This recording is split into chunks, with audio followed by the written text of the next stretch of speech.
Uses of index number. Very first, index number for trade.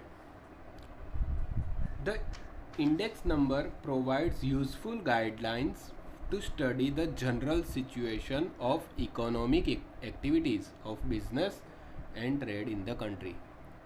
यानी हम ऐसा कह सकते हैं कि जो बिजनेस चल रहा है अपने देश में या पूरे विश्व में, बिजनेस चल रहा है या कोई व्यापार है, तो व्यापार की जो एक्टिविटीज़ होती है वो कहीं ना कहीं इंडेक्स नंबर से हम माहितगार होते हैं, यानी गाइडलाइन है इंडेक्स नंबर। एक एग्जांपल लेते हैं कि रियल इस्टेट में, तो आज ज़मीन के भाव जो है आज से 10 साल पहले कितने थे, 20 साल पहले कितने थे, 30 साल पहले कितने थे, तो वो हिसाब से जो ट्रेंड चल रहा है कि ये 10 साल में इतनी बढ़ोतरी हुई, इतनी तो वो कैसे पता चलता है हमें?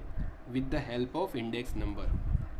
आज से 30 साल पहले या 35 साल पहले जो सोना जा था, गोल्ड 4,500 रुपये का 10 ग्राम्स, यानी 1 तोला जो था 4,500 का था, लेकिन आज वो 48,000 हुआ है। तो कहीं ना कहीं एक ट्रेंड चलती है, वो ट्रेंड जो चलती है उसका जो फ्यूचर इन्फॉर्मेशन जो मिलती है वो हमें इंडेक्स नंबर से मिलती है। Second, wholesale price index number.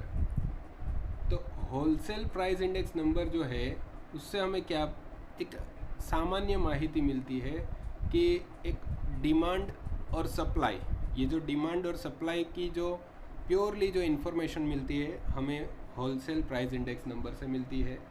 और इसी इंडेक्स नंबर के उपयोग से या यूज़ से या इन्फॉर्मेशन से गवर्नमेंट जो है वो प्रोड्यूसर और बिजनेसमैन और जितने भी ये ट्रेडिंग में है जुड़े हुए लोग हैं, तो इनका एक पॉलिसी का डिसीज़न होता है कि कैसे पॉलिसी होनी चाहिए। अगर कोई ऐसी चीज़ है तो उस पर प्राइस कंट्रोल लाना है तो क्या कर सकते हैं।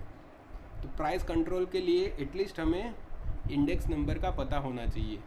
तो इंडेक्स नंबर से प्राइस कंट्रोल गवर्नमेंट ला सकती है।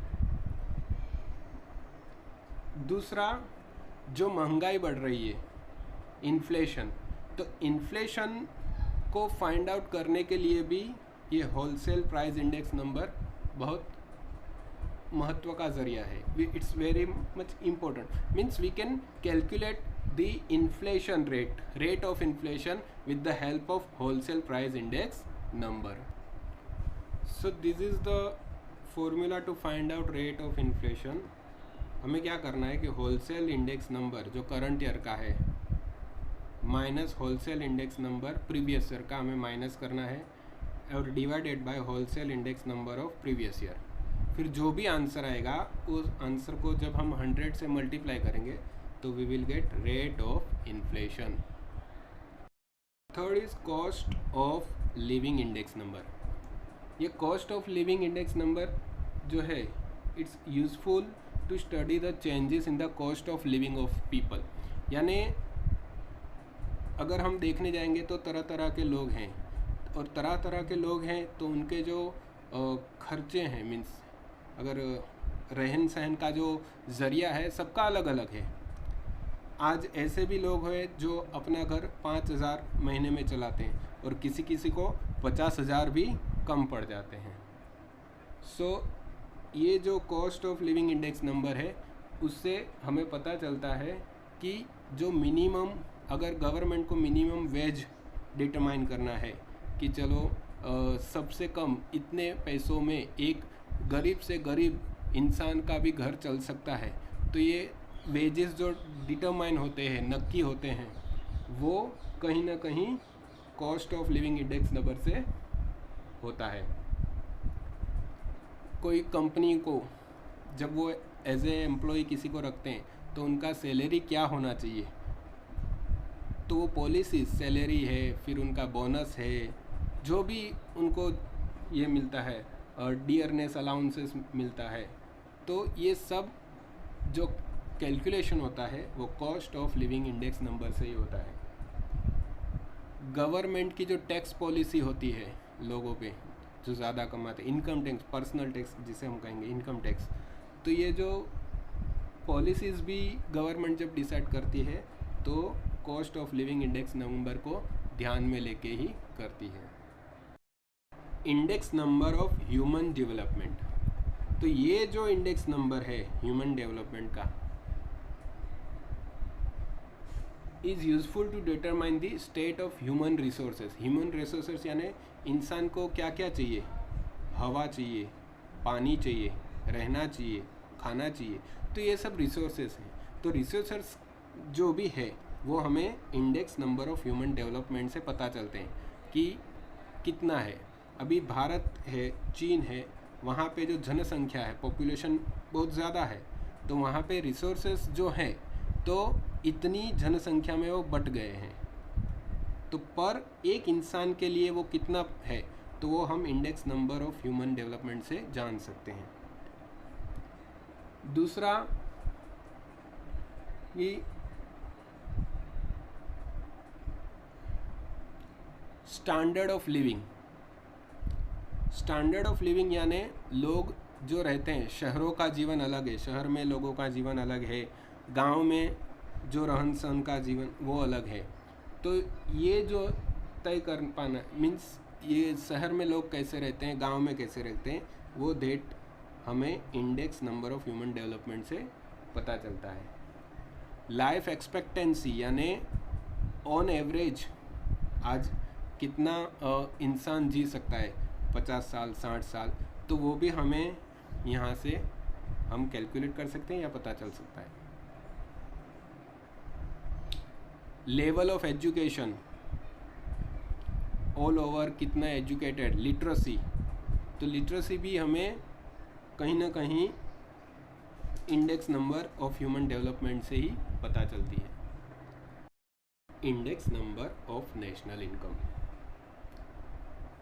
ये जो इनकम इंडेक्स नंबर है नेशनल इनकम का, तो उसका जो उपयोग है, usefulness is to evaluate economic condition of the country, यानी कंट्री की जो इकोनॉमिक कंडीशन क्या है। हमने देखा कि भारत जो था 1990 के अरसे में लोग बोलते थे एकदम धूल मिट्टी का देश है, गोबर का देश है, लेकिन जो डेवलपमेंट आया है पिछले नहीं तो 25 सालों में, 25 से 30 सालों में, तो कहीं ना कहीं ये इंडेक्स नंबर में कहीं ना कहीं इंक्रीमेंट आया है। तो यही इंडेक्स नंबर से हमें पता चलता है कि आज भारत एक डेवलपिंग कंट्री है। तो index number of national income से हमें पता चलता है कि अपनी नेशनल इनकम कैसी है। सिर्फ अपनी नहीं, कोई भी देश की जो नेशनल इनकम होती है वो कैलकुलेट कर सकते हैं हम इंडेक्स नंबर से, और वो यूज़फुल भी है कि जिससे हमें पता चले कि अपने देश की क्या पोजीशन है। भारत में जो पंचवर्षीय योजना चलती है, तो ये जो पंचवर्षीय योजना जो है वो पंचवर्षीय योजना में 5 साल में कहीं ना कहीं एक एक टॉपिक पे या एक एक क्षेत्र में हम ध्यान देते हैं, ज़्यादा ध्यान देते हैं कि ये 5 साल में हमें एजुकेशन पे ध्यान देता है। पिछले 5 सालों में हमने देखा कि हमने स्वच्छता पे ध्यान दिया है और चल रहा है वैसे। तो ये जो पंचवर्षीय योजना जो है सरकार की, तो इससे भी index number of national income से कहीं ना कहीं उससे हमें इंफॉर्मेशन मिलती है। नेशनल इनकम पे ही अपना जो ओवरऑल पूरे देश का जो प्रोडक्शन है वो डिपेंडेड है, प्लस नेशनल इनकम को कैसे बढ़ाया जाए, पर कैपिटा इनकम में कैसे बढ़ोतरी लाई जाए, तो ये जितने भी प्रश्न है वो कहीं ना कहीं index number of national income से जुड़े हुए हैं। Index number of industrial production, ये जो इंडेक्स नंबर है वो हमें कहीं ना कहीं इंडस्ट्री से जुड़े हुए जितने भी प्रश्न है उसका हल ढूंढने में मदद करता है। जैसे प्रोडक्शन की बात हुई, तो एक ज़माना था कि अपने यहाँ जो बुनकर होते थे, बुनकर एक चद्दर या जो भी कपड़ा बनाने में उनको बहुत दिन लग जाते थे, लेकिन आज वही एक कपड़ा हज़ारों मशीन में एक साथ हज़ारों की संख्या में बनते हैं। तो वो कैसे बनते हैं? कहीं ना कहीं इंडस्ट्रियल में जो आउटपुट, जो प्रोडक्शन हमें चाहिए, वो प्रोडक्शन बढ़ाया। कौन से बेसिस पे बढ़ाया? कहीं ना कहीं हमने स्टडी की वो उस पर, और वो स्टडी इंडेक्स नंबर के आधार पर ही हम कर सकते हैं। This index number is also helpful to increase the rate of development of the country, यानी जो अपने देश जो अभी डेवलपिंग स्टेट में है तो उसमें ज़्यादा कैसे जल्दी हम डेवलपिंग कंट्री में से डेवलप कंट्री बन जाए, तो कहीं ना कहीं index number of industrial production ये भी तय करता है कि हम डेवलपिंग कंट्री में से डेवलप्ड कंट्री कब और कैसे बन सकते हैं। Planning of industrial and trading activities का प्लान भी हम इंडेक्स नंबर से ही कर सकते हैं। Index number of agricultural production, this index number is useful to study the changes in the prices of agricultural production, यानी एग्रीकल्चर में यानी खेती विषयक जितने भी प्रोडक्ट हैं, जितनी भी उपज है, उसका जो प्राइस जब तय होता है तो वो index number of agriculture production के हिसाब से ही तय होता है। हम जानते हैं कि अपना जो देश है, भारत देश एक खेती प्रधान देश है और कहीं ना कहीं अपनी ज़्यादातर जो इकोनॉमिक कंडीशन है वो फार्मर की वजह से ही है, तो उनका जो प्रोडक्शन है उनको बराबर से प्रॉपर सपोर्ट मिल सके, उनकी जो उपज है उनको बराबर भाव मिल सके, तो गवर्नमेंट उनका ये जो भाव है, जो प्राइजेस है, वो भी जब डिसाइड करती है तो कहीं ना कहीं index number of agriculture production का ही वो लोग उपयोग करते हैं। Index number of import export, ये जो इंडेक्स नंबर है वो हमें कहाँ काम में आता है, जब हम इंपोर्ट एक्सपोर्ट की बात करते हैं। इंपोर्ट एक्सपोर्ट यानी ऐसी बहुत सारी चीज़ें हैं जो भारत में नहीं बनती है, हम कहीं ना कहीं हमें विदेश पे उसका आधार रखना पड़ता है, तो हम वहाँ से मंगवाते हैं। लेकिन ऐसी भी बहुत सारी चीज़ें हैं जो भारत से निर्यात भी होती है, तो ये इंपोर्ट और एक्सपोर्ट में ये इंडेक्स नंबर बहुत ही महत्वपूर्ण की भूमिका रखता है। जैसे फॉरेन एक्सचेंज की जो रेट है, आज डॉलर के सामने पैसा रुपया इतना टूटा, इतना बड़ा, तो वो कहाँ से पता चलता है, कहीं वो index number of import export से ही पता चलता है। कैसे वो पॉलिसीज़, गवर्नमेंट को कुछ पॉलिसी बनानी है तो वो पॉलिसी, इंपोर्ट एक्सपोर्ट की पॉलिसी भी इंडेक्स नंबर से ही तय होती है।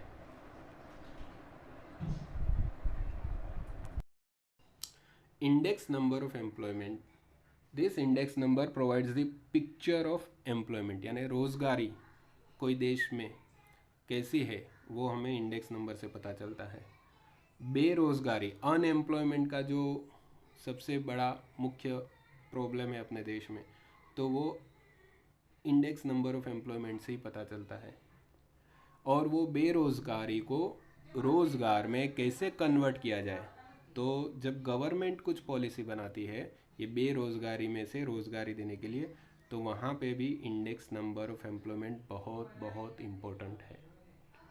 This shows the problems of unemployment which facilitates human resource planning, यानी मानव संसाधन क्षेत्र में कुछ अगर हमारे लिए कुछ पॉलिसीज़ बनाते हैं, कुछ प्लान्स बनाते हैं सरकार, तो एम्प्लॉयमेंट रिलेटेड प्लान, तो वो इंडेक्स नंबर ऑफ एम्प्लॉयमेंट देख के ही या उसके आधार पे ही वो सब प्लान्स बनते हैं। Index number of capital investment, ये जो index number of capital investment है तो मोस्टली ये कहाँ काम में आता है, हम आए दिन रोज़ पेपर में देखते हैं कि ये जो कंपनी है उसका शेयर के प्राइस बढ़ गए, ये कंपनी के शेयर के प्राइस कम हो गए, ये डिबेंचर की इतना बोनस मिला, ये कंपनी जब शेयर देती है, बोनस देती है, तो वो सब कहाँ से वो डिसाइड होता है, कहीं ना कहीं index number of capital investment से ही ये सब स्टडी होता है।